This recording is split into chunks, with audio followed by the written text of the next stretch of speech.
Welcome back to Zaimi's channel. My name is Zaim Iskandar.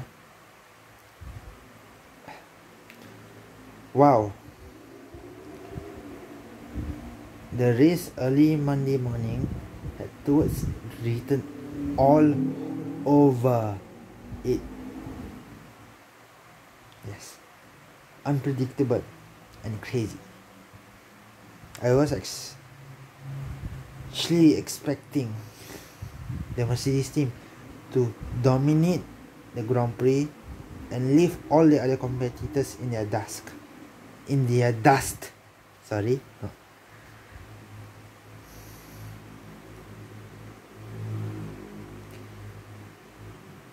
It did happen until the second safety car period came along.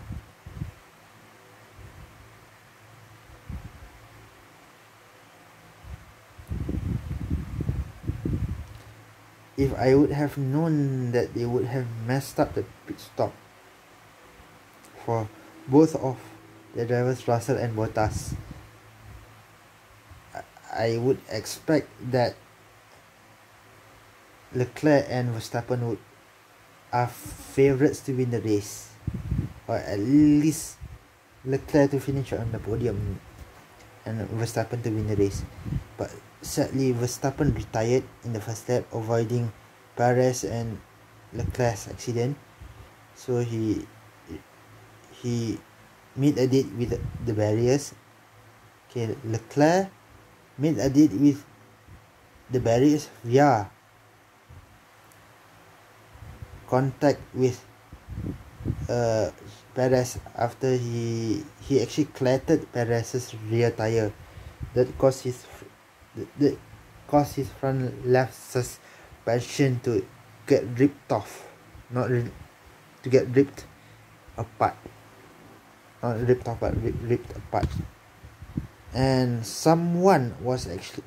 Perez was actually plumb last by the end of the first lap.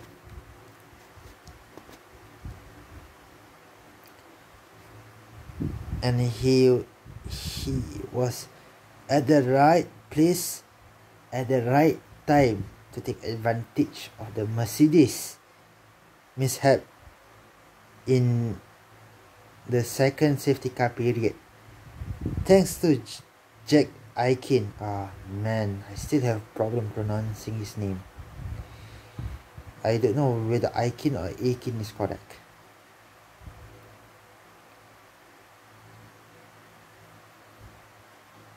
Yeah, because I keep pronouncing his name differently for some reason. Wow. Thank you, Aiken. Thank you. But I'm still sad that he crashed and damaged his car, but I'm happy because he brought out the safety car. And due to the track being about the distance of the track being halved due to the race being held on the same track but was renamed for the purpose of promoting only the Sakhir Grand Prix. So they race at the outer loop of the Bahrain circuit, so the Bahrain International Circuit. So they call the Grand Prix the Sakhir Grand Prix. Yeah. So yeah. So yep. Like Perez did well. He controlled the race after the restart, and he left Ocon and his teammate in his dust around the Bahrain International Circuit in the Sakhir Grand Prix. Yeah, in the end he finished 8 seconds ahead of his teammate and around 4 to 6 seconds ahead of Ocon. congratulations to Esteban Ocon for notching up your first podium of the season and of your career. For the Instant-based team that actually has a French name, Renault.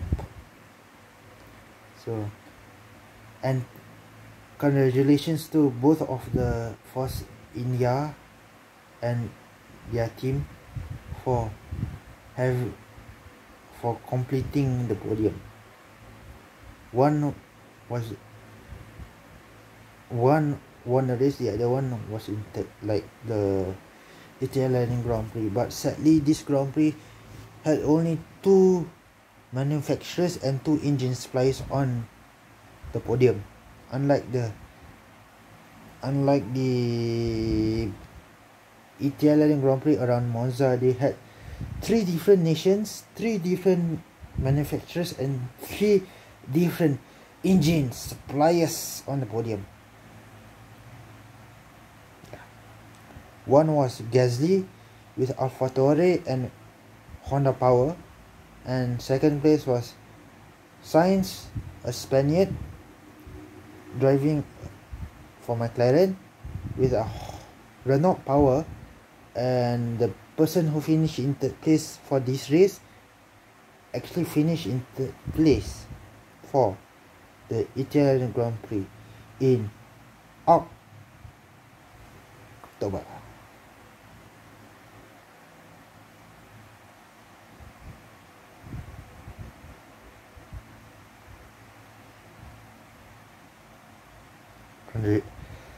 Wow, that's the only boring thing about the podium finishes this time around, because they are basically 2 teams and 2 engine suppliers on the podium, but all the drivers at least did not have a win under their belt. And one of them did not even have a podium under their belt. The other 2 drivers who completed the top 3 had podium finishes. Most recently in Turkish Grand Prix for the Mexican driver, and also for the Canadian driver in the Italian Grand Prix, where he got his second career F1 podium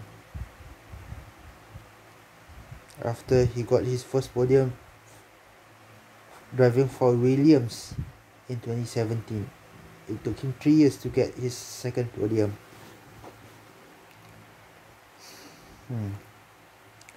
So yeah, Stroll.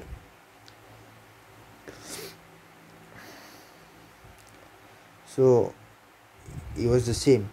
All the 3 drivers who finished on the podium in the Italian Grand Prix did not win a single race. This in the Sakhir Grand Prix also did not win a single race.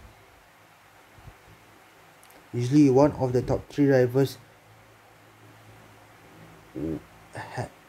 has not notched up a win under their belt, like the Bahrain Grand Prix at the end of November, where Albon took the advantage of Perez retiring from that race and notching up his second podium and of the season, and also his second career podium in F1. His first career podium was in Mugello, I think. Yeah. Wait. Mugello. Oh. Mugello. Oh yeah. Mugello.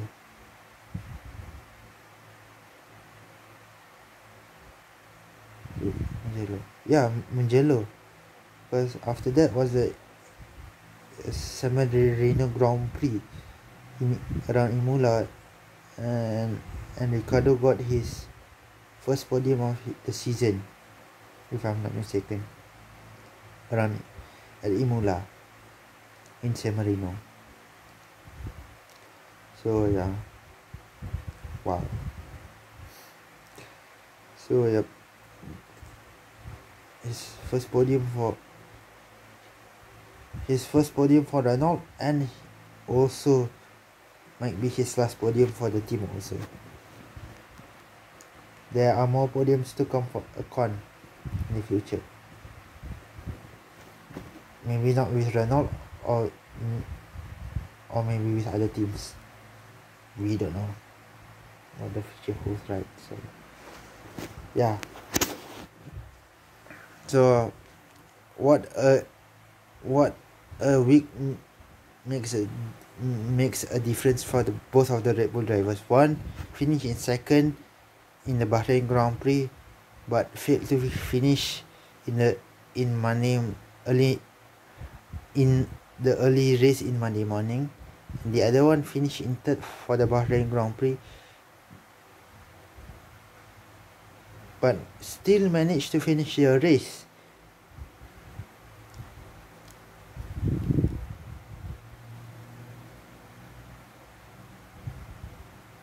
But he finished in sixth. Wow, what a week makes a difference in F1. 1 week you can see both of the Red Bull drivers being on the podium. The following week you could see two of the Racing Point cars being on the podium, one winning the race and the other one finishing on the podium, not winning a race but finishing on the podium. That's Stroll. So he has 3 podiums to his name, Stroll. Yep. Congratulations to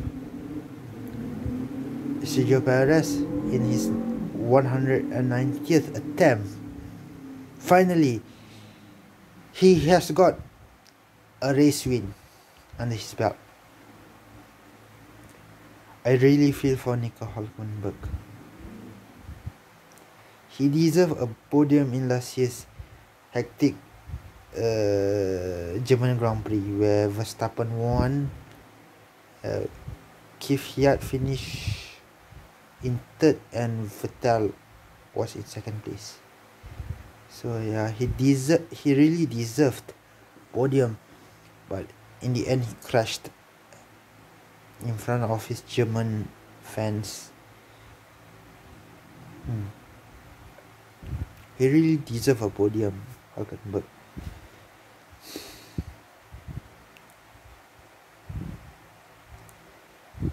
Ratchet luck for Hülkenberg. He is the longest driver to have not appeared on the podium.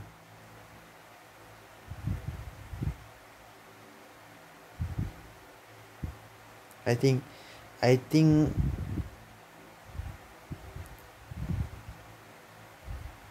there will be someone beating that record in the future. Maybe Latifi, not sure. Maybe that guy from that country that I'm not supposed to mention in this video.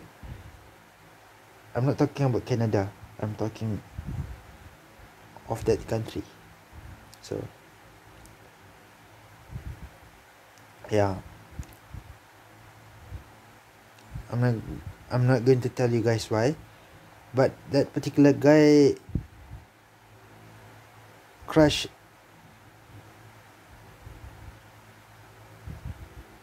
into Mick Schumacher's car in the Formula 2 qualifying session that caused Mick Schumacher to not start in the top 10 for the Sakhir Grand Prix in Formula 2. Thank you to that guy.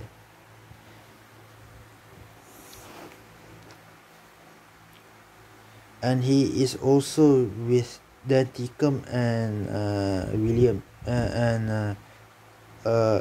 Dan Ticum and Aikin in the Williams development program and reserve driver programs respectively. He's their third reserve driver. So yeah, I'm not going to mention his name on. I'm not even going to mention what country he's from. So yeah.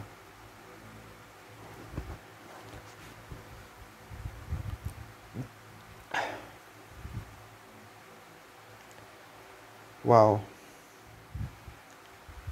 It was a good race. Thank you. I hope that Hamilton is not declared fit to race in Abu Dhabi, because I really want to see Russell win a race before he jumps back into the Williams for next season. Haha. Yeah. By the way, good job for Emerson Fittipaldi's grandson, Pietro Fittipaldi. Pietro Fittipaldi. So Fittipaldi, he finished the race, even though I think he finished outside the points, but he did a good job for his first race of his F1 career. He really did a good job. Akin did a good job until he wrecked his front wing. So yeah. So that's all. But congratulations to Perez for being the first Mexican driver since 1970, that's 50 years ago, to win a race in F1. And that particular Mexican driver I'm referring to, I've got his name. I checked his name through Google. I forgot to write it down. So yeah. 50 years ago in the Belgian Grand Prix. And I wasn't born yet. I did not know Mexico had a Mexican driver had won an F1 race until today, other than Sergio Perez, or Checo. So Checo and Sergio Perez is actually the same guy. His name is Checo. For some reason, I know what is the reason. So yeah, good night and see you on my next video.